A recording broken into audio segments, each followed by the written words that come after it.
Hi guys, so I am here, yes I'm here for another book haul. No guilt guys, life sometimes calls for book hauls. I've been sent like 10 books from publishers, and I also had some book vouchers that were both very kindly given to me by Books in My Bag and by my aunt. So things happened. The books accumulated. Why wouldn't they? But because I know this is going to be a long one, I am sat down on the floor, because where else would I sit? My hair is wet, it'll probably be dry by the time this video is over.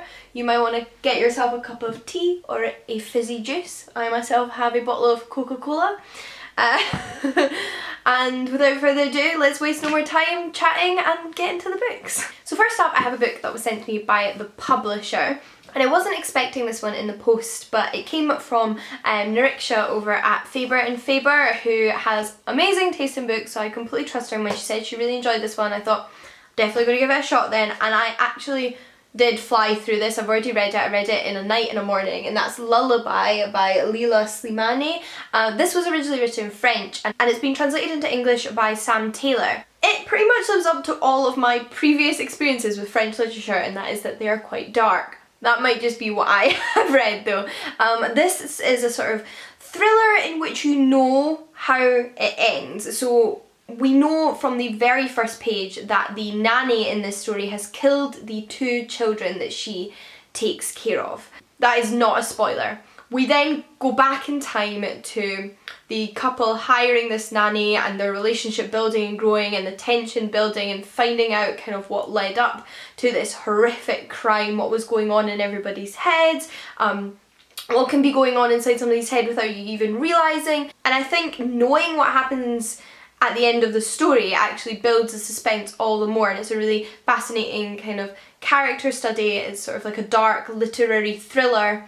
Although obviously you know how it ends, and like I said, I did speed through this one. I then was sent another book by the publisher, and that is Moonrise by Sarah Crossan, which I am almost finished. I've talked about this one a little bit recently, and I just think this is a wonderful book. It is so hard hitting though. I'm finding it quite an emotional read. It's entirely written in verse like Sarah Crossan's other books. This is my second of hers, and I really enjoyed one as well. And it tells the story of a 17-year-old boy, Joe, whose brother was sentenced to the death penalty for the murder of a policeman. And it's been many years since his brother was originally arrested and tried, and the execution date is fast approaching. So Joe has gone out to the location that the prison is to, you know, see his brother, find out what's happening with the appeals, that kind of thing, because his brother still says that he didn't do it. It's all about Joe's relationship with his family, with the justice system, with his brother, more so than necessarily what actually happened.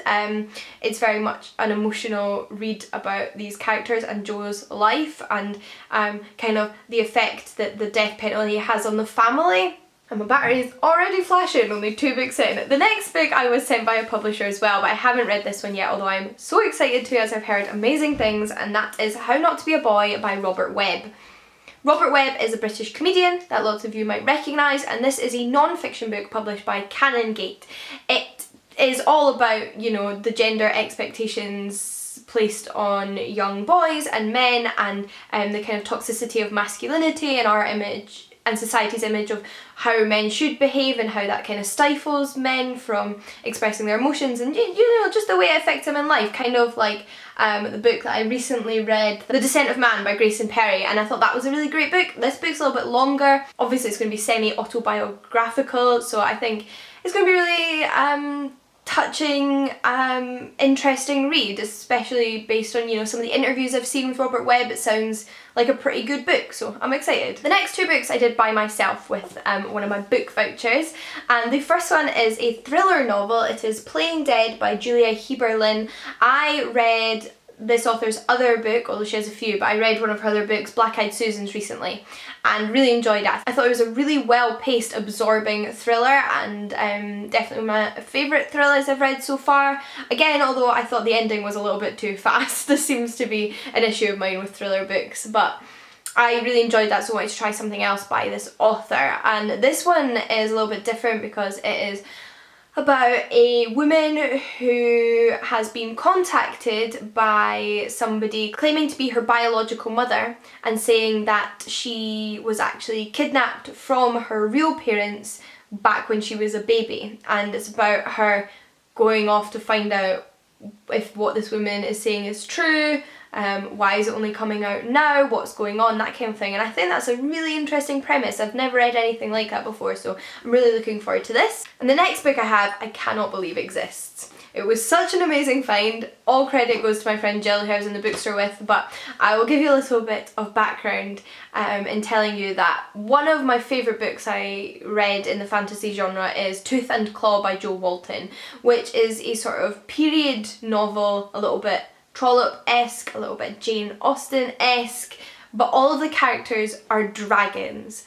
Every single character is a dragon, and I have been going on for however long that I would love another book like that. I wish it was a series. It's just one of the best fantasy books I've ever read, and I just want more of it. And look what Jill found. It's not exactly the same, but you will see what I mean. Heartstone by L. Catherine White, published by Harper Voyager. This is based on Pride and Prejudice. It's a retelling of Pride and Prejudice, but there are magical creatures and all the characters are dragon riders. I just think I have found a new love of period fantasy novels. So if you know any more 1800s-esque fantasy novels, please leave them in the comments down below, because I'm so excited to read this one. It's going to be my next read. I hope it's as good as Tooth and Claw, although it is different. And maybe this is something that there'll be more of in the future.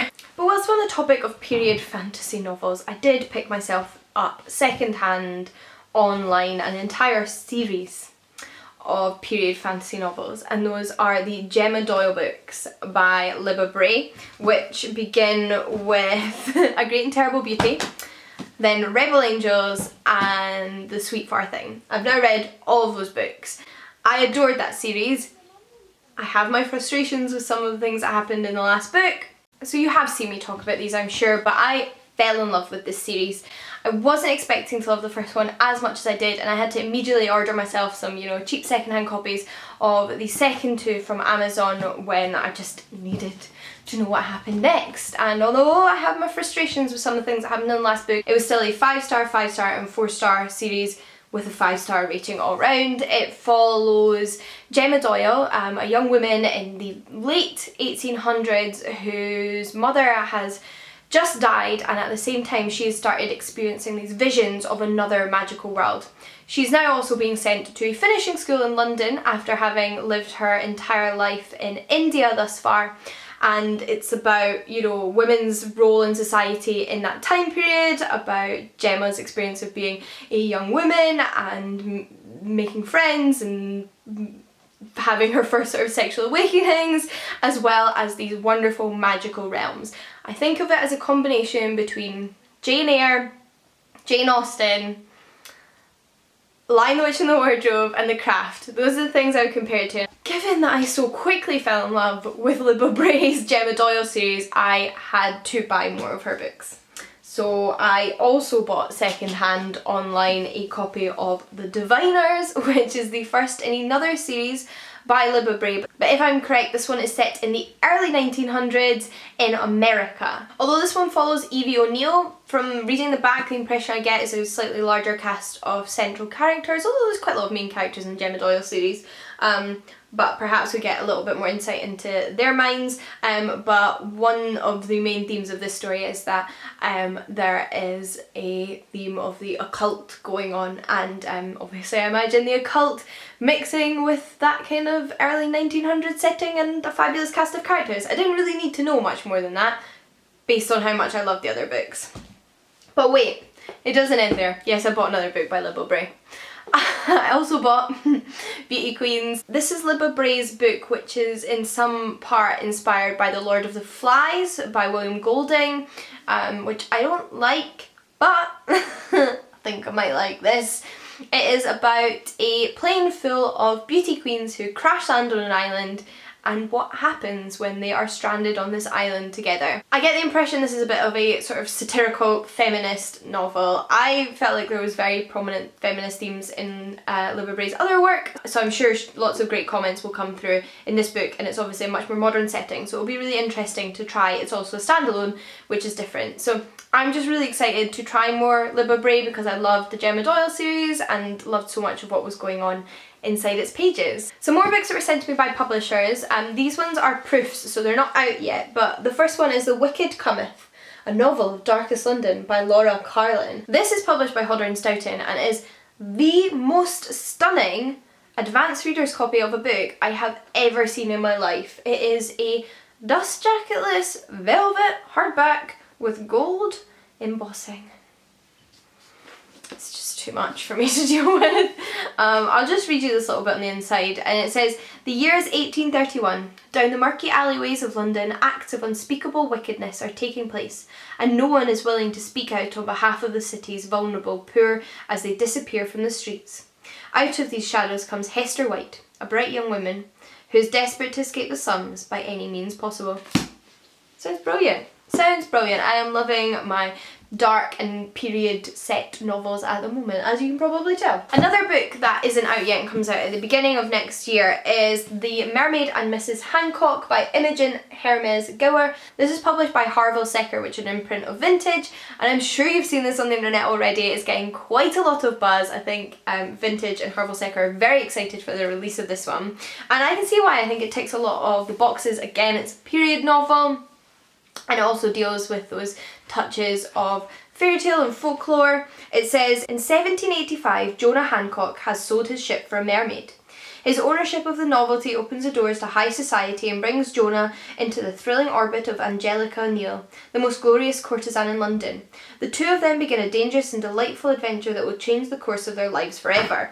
I don't know if they are similar, but what this reminds me of in the blurb is the book by Essie Fox called Elijah's Mermaid, which I loved, so if this is anything like that, I'm sure I'm going to love it. I then have 4 more book voucher purchases. Again, very lucky to have received some book vouchers this month, and I picked up a few books I've had my eye on for a while. The first one I have no doubt you'll have seen already all over the internet, and I'm so excited to have a copy finally, and that is The Hate You Give by Angie Thomas. This is a very political young adult novel, and I am so intrigued by young adult literature that deals with politics. And this one in particular deals with institutional racism and police brutality. It follows a young teenage black girl in America who is pulled over in a car with her friend, I believe, and then her friend, who is a black boy, is shot by the police officer for no reason. She's of course the only witness apart from the police officer, and it's just about the aftermath of that, you know, despicable act. So really, really excited for this. I think it's going to be really good. And then I have another book I've been meaning to pick up for ages, and that is Under the Skin by Michelle Faber. I was convinced to buy this one by Jen over at Jen Campbell because she just talked about this book in a way that made me really want it. And it is a book that has had a film adaptation with Scarlett Johansson that you might have heard of, and it basically follows a woman in a van driving around Glasgow picking up men. We don't know what she's doing with these men, and that's essentially what the story is about. Really dark, I imagine, really unsettling, and Michelle Faber is an author I've been meaning to read for ages, so I think this will be a really good place to start. But then a children's book is A Wrinkle in Time by Madeleine L'Engle. This is a children's classic published by Puffin, and the author is on my 100 women authors I need to read list, so that's really good. I've been meaning to pick this one up for ages, and it has a film adaptation coming out, so I'd like to read the book before the film comes out so that I can go and see it. But from what I'm aware, it's basically a science fiction novel where a girl's father goes missing and she sets off to travel through a wrinkle in time. Perhaps there's some time travel in there, in order to find her father. And lastly, for my book voucher purchases, I have a book I'm sure you've all seen as well, and that is Truly Madly Guilty by Leanne Moriarty. I, like everybody else on the planet, enjoyed the series adaptation of Leanne Moriarty's other book, Big Little Lies was it called, with Reese Witherspoon.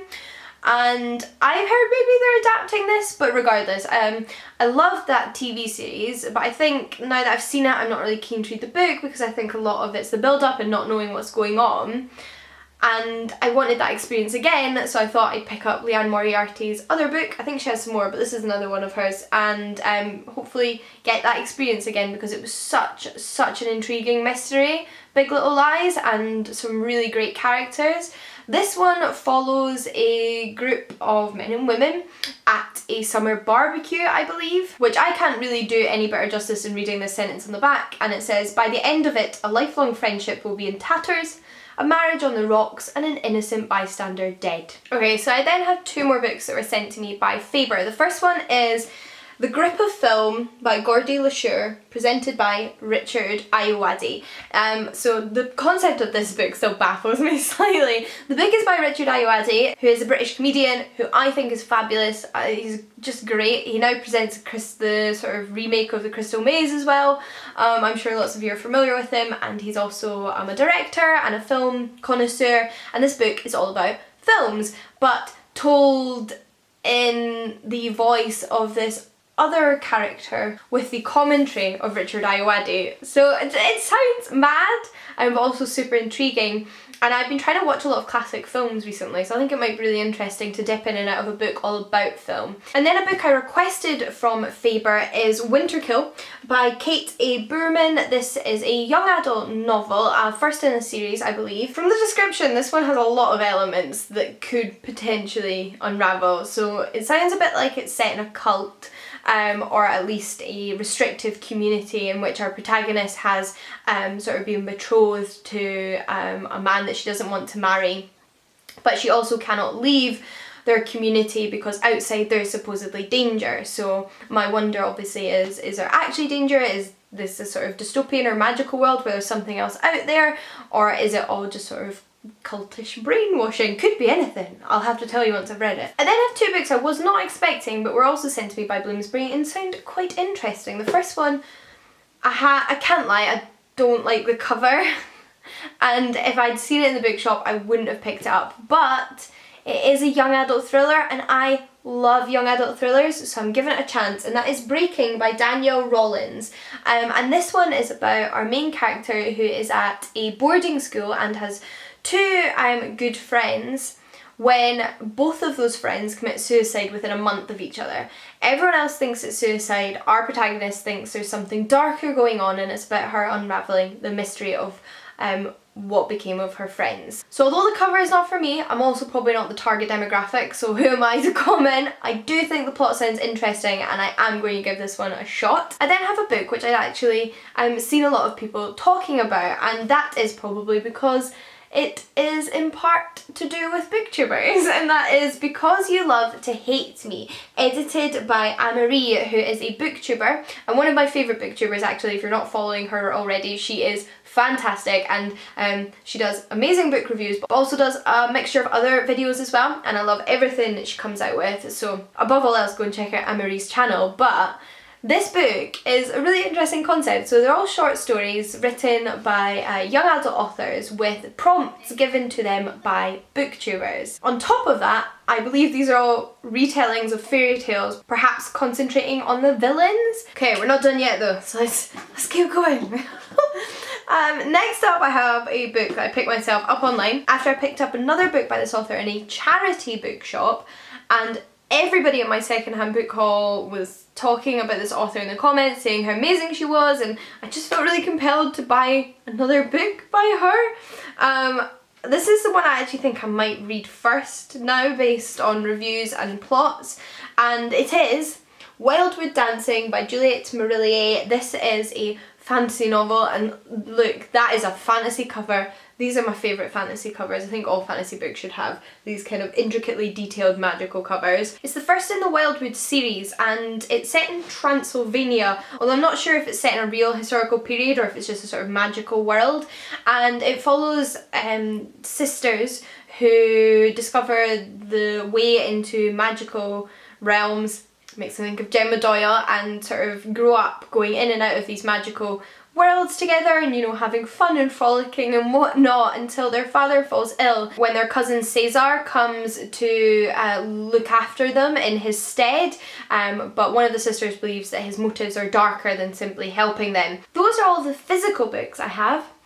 I'm going to mention 2 more books to you. One is an audiobook that I downloaded with my, you know, monthly Audible credit that I pay for through my subscription, and it is the autobiography of Assata Shakur. This is a book that I do actually have a physical copy of, but have not gotten around to reading because every time I look at it, it just really intimidates me. It's a big non-fiction book, and I do find that if I'm intimidated by a book, downloading it on audiobook is a really great way for me to access that knowledge. And it's a book that I wanted on audiobook originally because I thought it was the kind of story when it's that sort of a person's personal life story that works really well on audiobook, but it didn't exist. However, it is now available on audiobook as of this year. So I was really excited and obviously had to download it. It is, like I mentioned, Assata Shakur's biography, and Assata Shakur was a black woman who was put on America's top 10 most wanted terrorist list. This was in the 1970s and she was a member of the Black Panthers. I think Assata Shakur's story is incredibly important and I'm just so excited to finally be getting around to this story. And lastly, on the topic of non-fiction, I got an ebook of The Meaning of Freedom and Other Difficult Dialogues by Angela Davis. You will have heard me mention Angela Davis if you've heard me talk about non-fiction. She's one of my favourite non-fiction authors. I absolutely adore her. I've loved both of the books I've read by her in the past, and this is another collection of essays by her that I'm just sure I'm going to equally adore. The topics in this collection range from prisons, which I read her book entirely on. It also deals with LGBTQ+ rights, racism in the neoliberalism movement, and just, you know, racism in general. Angela Davis is, you know, a political activist, a feminist. She writes about racism, she writes about classism and just the need for political activism. Her writing is meant to promote engagement as opposed to being academic diatribes that nobody will read. But those are all of the books that I have recently acquired. Phew, I'm sure you're thinking that was a long book haul. It was, but I'm glad that these books are no longer sitting in a pile on my floor and can be somehow Tetris stacked into my bookshelves. We'll see, won't we?